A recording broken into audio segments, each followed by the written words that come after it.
Welcome to Talent Takeover Unfiltered. When it comes to working hard and keeping it real, we know our shit. Self-care, happiness, inner peace, and time. I'm Brianna Rooney, and this is Taylor Bradley. Hey, y'all. And we have thrived in chaos and turned it into an art form. So Taylor, what are we doing here today? We're here to give you a raw, under-the-hood view of all things recruiting and finally give credit where credit is due to a long underrated industry that's full of quote-unquote experts. All right. Well, then let's take this show to the road.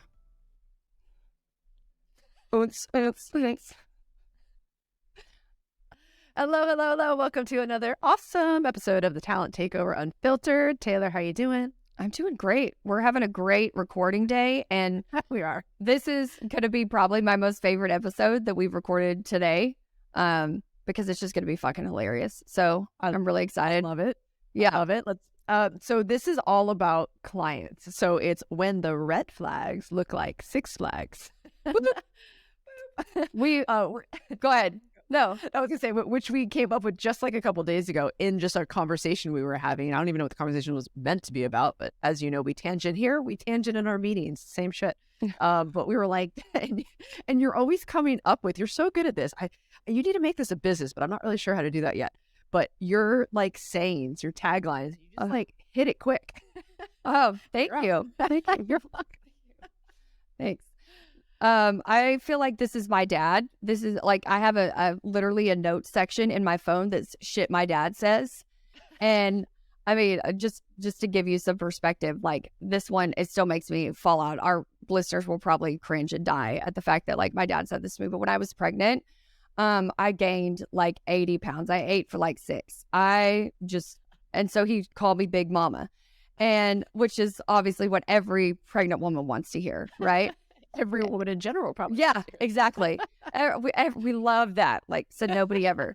But I'll never forget that I was wearing these pants and I was walking, and I think I was like 39 months pregnant, not 38 weeks. Like I felt like when I was pregnant, I felt like I was pregnant for 6 years, but I was really, really pregnant, like gonna have the baby in 3 weeks.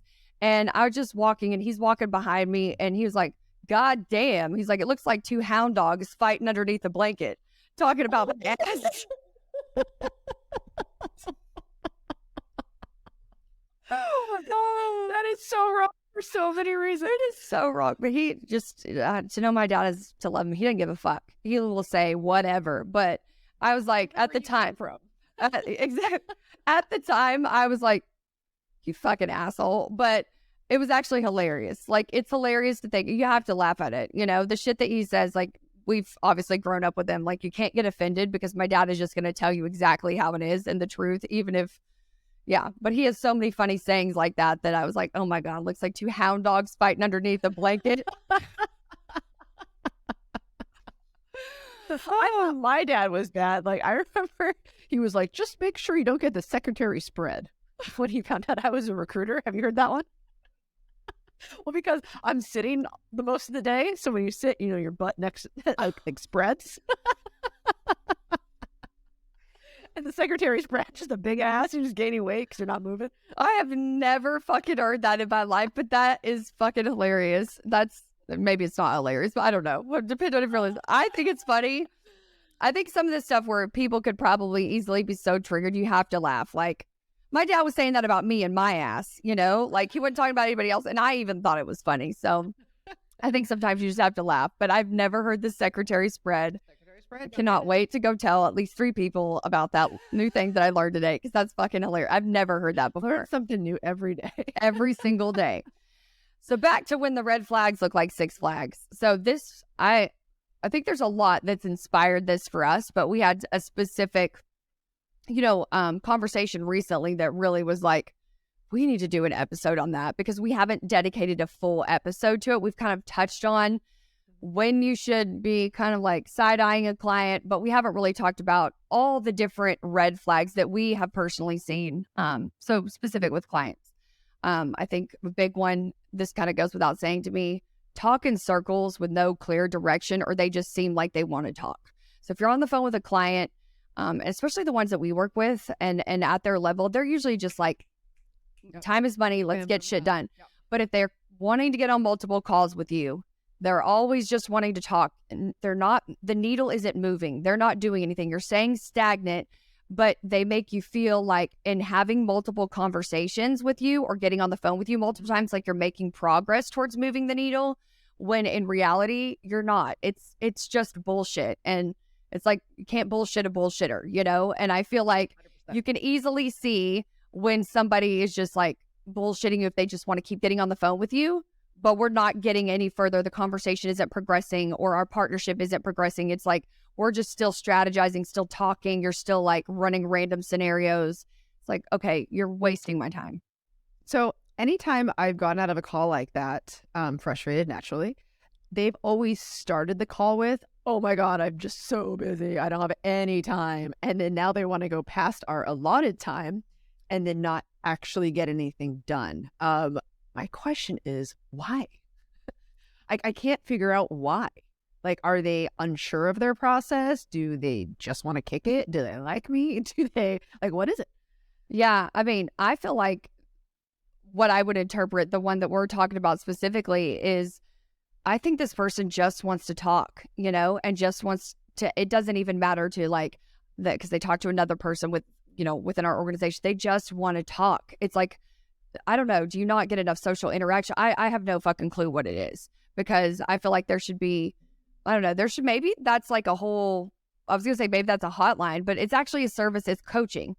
Like, and these are not guys, these are not just, you know, anybody. We're talking people at CEOs. all different levels. Yeah. We're talking CEOs that just want to kiki for fucking hours. And you're like, you're those people that are supposed to like talk about all this shit you need to get done, but you just want to sit here and kiki.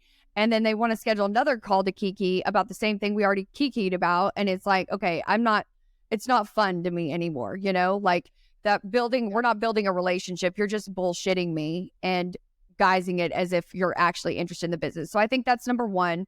I think, you know, from a recruiting standpoint, a huge sign of, you know, when the red flags look like six flags, a chaotic or ever-changing job description. Oh, yeah.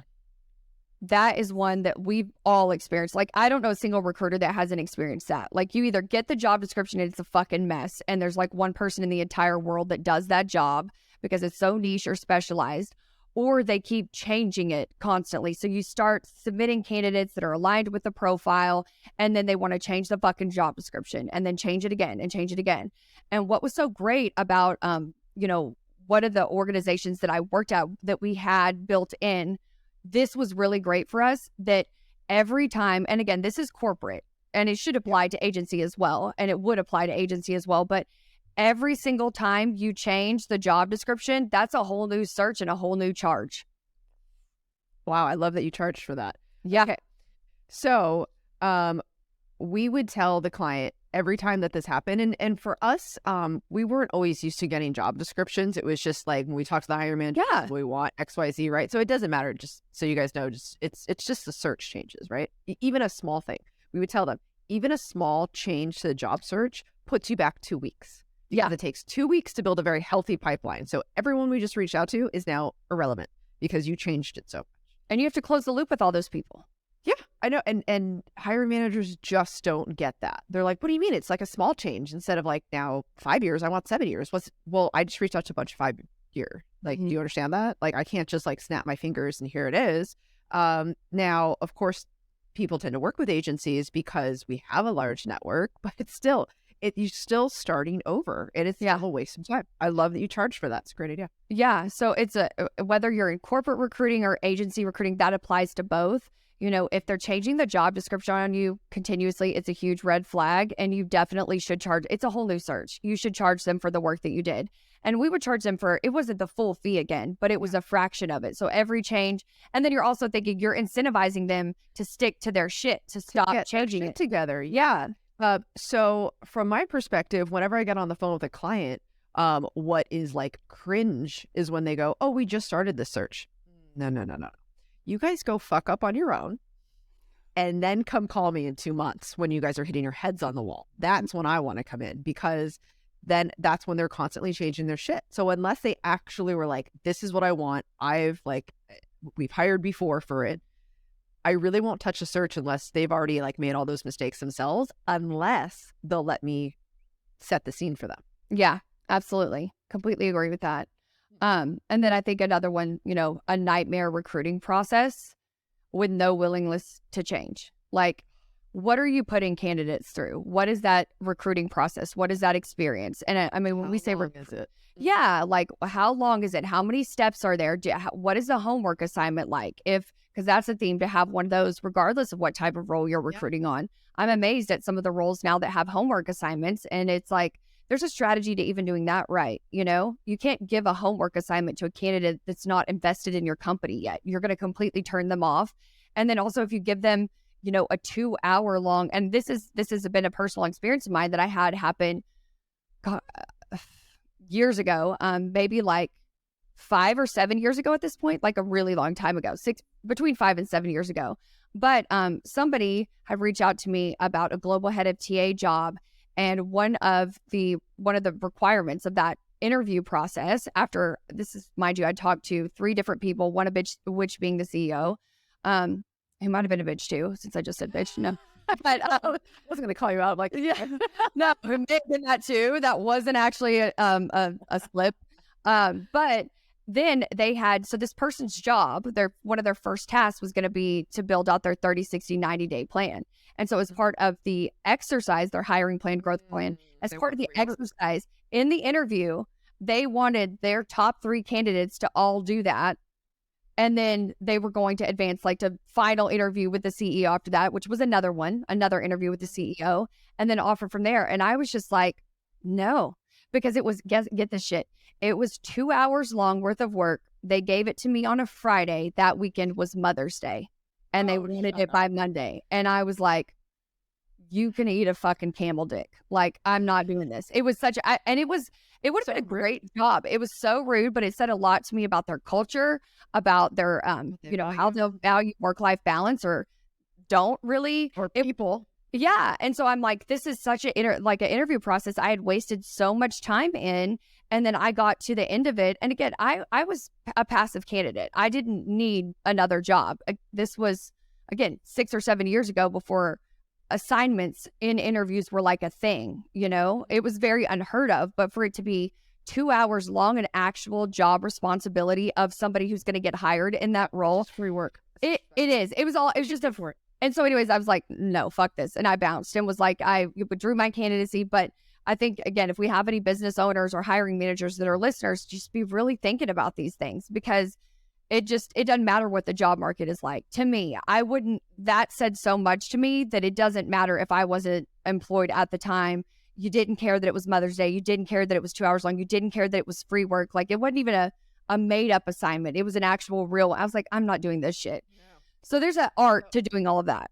Yeah. Out of curiosity, did a man get that job? Do you remember? I don't know if a man got it. There was 2 women, myself being one of them, and a man that were the final 3. I don't know, because to full honesty, the recruiter, once I withdrew my candidacy, she called me. So I sent it via email. She called me, and then we had a conversation, and she was salty about it. Instead of like taking my feedback, which I said everything, that I've said on here, taking my feedback and really what that says. And it's like, don't forget, I do this shit for a living. Like, I'm in recruiting. So yeah, I'm not, it's in your best interest to see somebody that's going to poke holes in your process of like, this isn't going to work, especially when you're thinking this is going to be a global head of TA role, and they're going to need to like define interview processes of what works on a global level. Like, you can't have that kind of shit happening. Yeah. But anyway, so I don't know who actually ended up getting it, because she was so salty about, me withdrawing my candidacy. It was like, you're dead to me type thing. Oh, and I hate recruiters like that. Those are the ones that give us bad names. They do.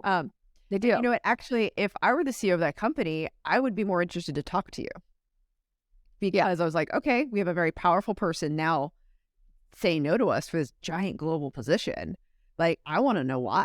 Like, I want to know how I could do better. But obviously that just wasn't the company. So no. And he was arrogant and very like, his time was more important than anybody's. And, it worked out for everybody how it was supposed to, because that would have been a company that I wouldn't have been happy to work at, and that was like, that was years ago, and they still didn't. I'm sure they're probably still doing the same thing, and that CEO's acting the same way. But I bet that those other two candidates, if they even did that all of that work, they're probably not still with that company anymore based on how that CEO acted in those other interviews. It's like his time. Yeah, or who knows? What I'm thinking now is we have to really touch on, not in this episode because it's really a beast of a thing, is how we can teach or coach either first-time founders or hiring managers how to work with recruiters. Yeah, because it really is a skill and an art. Like, we could do great things for you if you know how to interact and treat us. Yeah. Like, it's its own separate thing. But it starts with them needing to value the recruiting function as a whole. And if they don't, and they're just like, okay, this is a box I have to check because we need to hire people.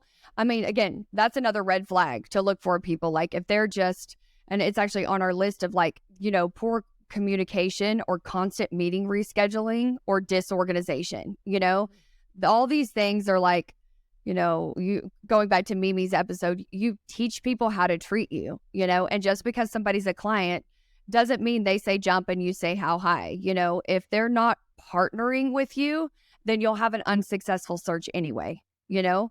So I know we talk a lot about like red flags, and it's really hard to walk away from business. We get that. Like, it's really hard to walk away from business. But if you see all these red flags, do you really think that's going to convert to a hire anyway and convert to revenue for you anyway if all these obstacles are in front of you? And so it is okay to walk away from bad business sometimes, or walk away from hiring managers who give you these red flags. Yeah. So, I mean, even as an internal, like, as you all are interviewing right now, I know tons of people are changing jobs. You have to really interview the company as much as they're interviewing them, which in return, by the way, gives you a lot of respect and clout. Yeah, absolutely. And then I think this is one that this kind of goes back to like the Glassdoor days, people looking into this stuff. But although I would disclaimer, like, don't place too much emphasis on Glassdoor, because having been somebody that was responsible for going in for certain clients and responding on behalf of the CEO to some of the Glassdoor shit historically, it is a lot of disgruntled employees. So, but that was what it was back then. That's all. There was just Glassdoor to find that type of information. There is so much information out there now on a company's reputation.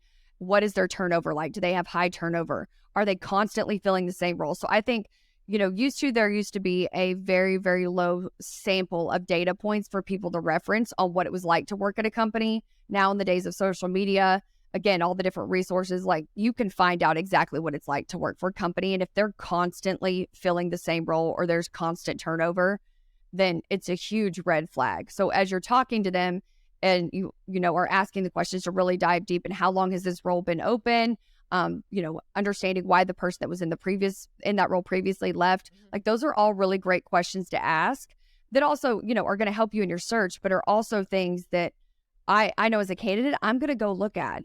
If I'm interested in a job, I'm going to go look at that. I'm going to go look and see who was in the role before that. How long do people typically stay at this company? And you can find that information even just right on LinkedIn. I was going to say, it's right on LinkedIn. They have the analytics on their company page on LinkedIn. There's so much stuff you can see. You can see even in which function that they've hired the most, Totally. It shows all the top new hires. And then as a recruiter too, because candidates, like you said, candidates are going to go look for this themselves, but they're also going to ask you, like, if they're replacing someone, it's not a new position, they're going to be like, well, what happened to that person? Yeah. And you would then have to ask the company, what can I say? Because that's also, you know, again, keeping with integrity, you have to ask the company too, like, they're still your client, you know? So if you accept that you're going to be working with them, again, either internal or external, you have to know those things because you have to be the messenger. Yeah. And I think it's really important for companies to have their shit together too, because LinkedIn makes networking with people so easy that they have access to those employees. Even, you know, I know we've used it. You've reached out to vet certain potential clients of ours and stuff. I mean, it really, like, it really serves so many purposes. So it's really, really important that even if you have people departing your organization for whatever reasons, that there's a good reputation there, because at the end of the day, it doesn't matter how great a recruiter is. If your brand is trash and nobody wants to work there, or there's very high turnover, then it's not a recruiter problem. It's not a recruiting problem. That's an organization problem because of all of the resources and knowledge that are at a candidate's fingertips.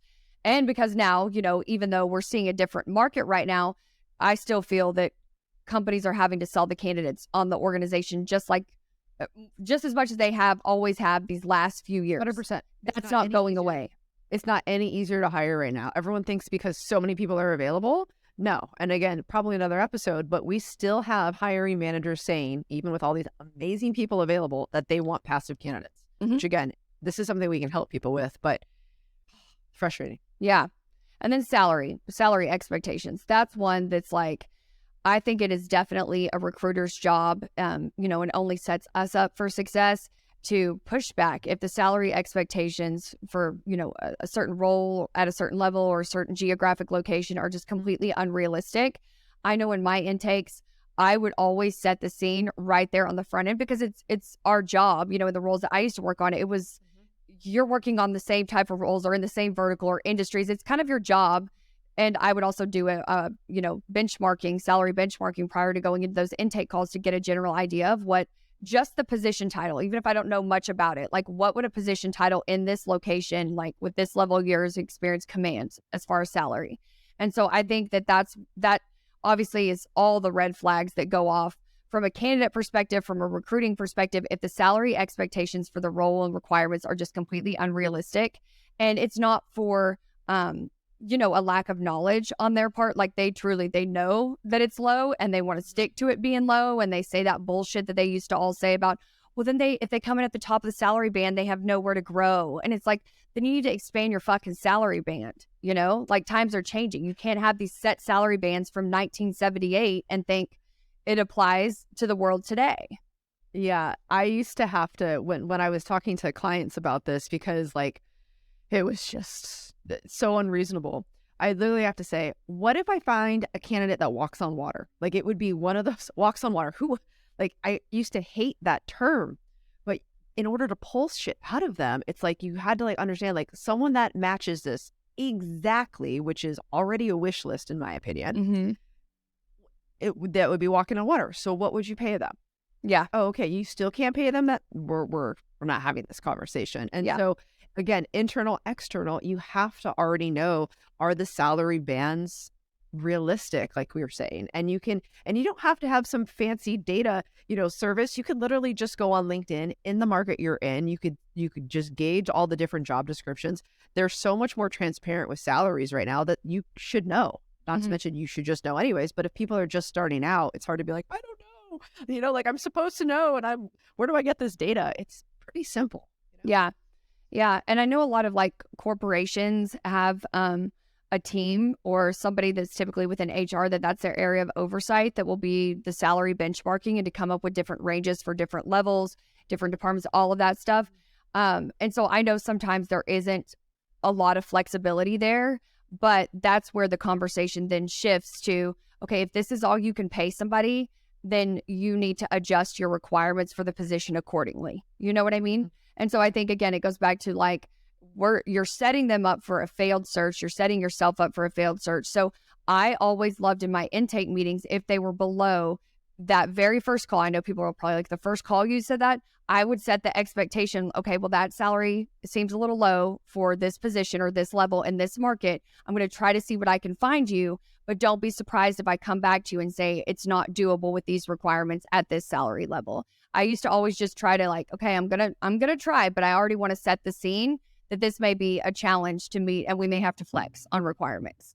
So I love that you said that. And I don't think that it's odd that it's in the first call. It has to be in the first call because otherwise you're going to be the one like not capable of finding who they want. No, it's like you have to tell them the challenges, even when they want someone super niche or they, God forbid, say the purple squirrel, which kills me. That's like, well, let me pull up on LinkedIn right now how many people per your job description, per our conversation, which I typically do this a little bit before because I have the job description, but this is how many people on LinkedIn even do this exact thing. I think so. People question it, like being in the first one, because it's a confidence thing. I think you have to get to a certain, but to exactly your point of what you said is that like, if you don't call that out, and which is why I always did, is it sets you up for failure. So if you're saying that they have unrealistic expectations on the front end, you're positioning yourself, and obviously do it tactfully, but you're positioning yourself as the subject matter expert, and it's not at the point that you're quote unquote failing that you're coming to them with this, which is then going to be interpreted as an excuse. You're setting the scene of like, I'm confident in my abilities and my subject matter expertise. I know what the market commands. I'm putting this out there, and people have a lot of respect for it. So I think it's when people ask, should that really be in the first call because it may make them seem like I'm incompetent or I can't get the job done. It's like, because you don't want them to think you're incompetent and can't get the job done is why it has to be in the first call. 100%. You just made yourself transactional to strategic. Yep. And in that one, poof sentence. Yep. And I love that. That could be our, I'll go into that later, but from transactional to strategic and it's like really have to look at the bigger picture of like, how is this going to serve me if I don't have this conversation now? Like, what's going to happen here?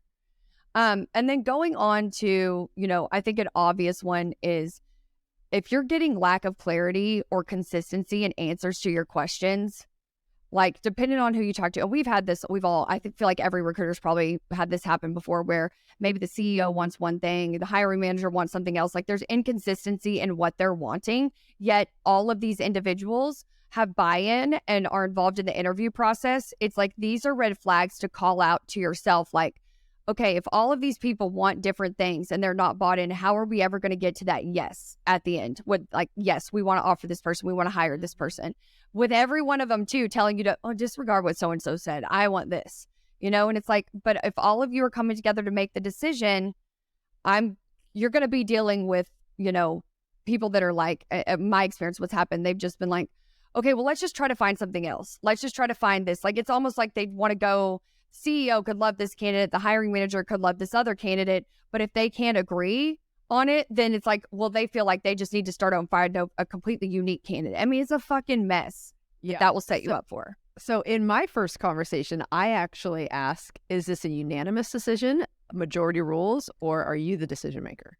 And I do that because I want to know how much of an uphill battle is this? Yeah. If everybody has to agree, holy shit. Yeah. Then I'm going to ask a lot more questions. I'm going to ask, how many people get through? I'm going to ask, for this same role, how many people have been on site and then get an offer? Because if it's any less than 50%, I don't want anything to do with that. That means their process is messed up. Mm-hmm. Absolutely. I completely agree. Big one, your values can conflict with theirs. I think, okay. Well, think about this. The post that somebody just put in our Slack channel yesterday of a god-awful job posting. I couldn't believe it. I literally looked at the year to be like, is this today? I know, right? And I had to comment on it because I was just like, this is good. This is good shit. Like, if I can move this post for her as well, like, let's move this post. It's getting some results right now. It's insane. It was one of the worst I've ever seen put out there. Like, it's really bad. It's really bad for all of our listeners. I bet you some of them who are in the TA world, it's probably circulating right now on LinkedIn too. But I think that's a prime example of where, like, from a recruiter perspective, if you saw that role and just our listeners don't even know what we're talking about, so we should give them a little indication, like, just very inappropriate, discriminatory things in a job description that somebody, I think, from what it said, wasn't supposed to make public, but it doesn't change the fact that it was made public, and it says, not to be shared with candidate, but it's just gross, disgusting things that it's like, that's an indication of what their values are and what it's like to work there. So there's stuff like that where I feel like in the interview process, in the application process, and then even on just the intake calls with hiring managers that we'll have to vet them as clients, it's like, if they're saying things that conflict with our values as far as how they even treat candidates or, discriminatory things or being very specific in a discriminatory way about the type of candidate or what candidate they're looking for, that's like one of the biggest red flags, ever. Yeah. I got a call from a woman and they said, hey, we need your help getting an engineering manager. Cool. Okay. And this person needs to be a woman. I was like, why? And she was like really stunned by my question. I'm like, can't be the first one to ask you this, right? Obviously I was. And she was like, well, that's because the CEO said that our entire engineering team is men, and so we need a woman manager. I was like, okay, you want a token to come in and somehow do what? So I said, what's your inclusion plan for this one woman on this team? And do the men know that some woman is going to come in and now rule the show for them? Like, and I didn't touch that shit. I literally said, I'm sorry. Like, I can't do this until you guys want to talk more about a DEI program. Like, I'm not interested. Yeah. Never heard back. And I'd be interested. Yeah, I'd be interested to see how they're thriving their life up today. I actually am even going to see if they're in business, to be honest. It was like 3 years ago. I'm going to look that up. And then our last one that I have on the list. So going into that, and you'll have to let us know what you find out when you circle back on that, because I'd love to know, like, did a woman end up in the role? Like, give us the tea. But being resistant to change, I think that is one that it's a massive one. And there's so many signs of that as you're having a conversation with a potential client. If they're resistant to change, whether it's their process, whether it's their job description, whether it's what they're looking for, and that happens a lot, if you're working with startups that, you're working with the CEO, you can sometimes be dealing with some egos and people that really think that they know everything. And my favorite CEOs, and we're fortunate enough to work with some are really amazing ones that are like, here's what I do really well, and it's not this. And you guys do this really well, so you just tell me what it needs to be. And then, they'll help reinforce that, because we all know for any change to happen in an organization, it has to happen from the top down. And so I think, being resistant to change or not really placing a huge value or emphasis on the recruiting process, you'll pick up these things in your very first call. And they're huge red flags, and they're things that just like are kind of deal breakers to me. And I think when you get to a certain point in your career, they should be deal breakers for everybody. But when you get in a certain point in your career, you could be confident enough to know that these are deal breakers, and they have to be deal breakers for many reasons. More choosy. Yeah. I think we'll talk about Mimi. So Mimi was a guest. If you guys haven't listened to that episode, definitely check that out. It's How to Stay Classy.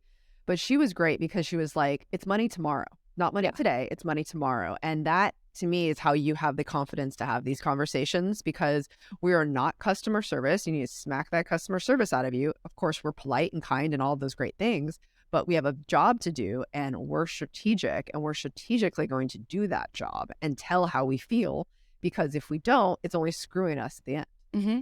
Completely agree. And it's a respect thing too, like I think if you are tactfully transparent and push back respectfully, and it's not received well, you don't want to work with that client anyway, because that's just, you'll be pushing a rock uphill the entire time. They won't respect you. They won't respect what you do. They won't respect your time. There's just so many factors that play into that. But hit it with the boss tip. I'm going to go ahead and go right into that. Yep. Ooh, I love that. Like a little Creed action there. A little Michael B. Jordan. Boom. By the way, love that. Love all three of those. Yeah. I haven't seen the third, but it's good. I'm dying to see it. That'll be like, once we get out of this like baseball all night, every day life that we're in, we'll actually be able to watch a movie. But back to the tangenting, I know, per usual, but the broke to boss tip. And some people may disagree with this, and that's okay. But in our opinion, based on how we approach business, sometimes bad business is worse than no business.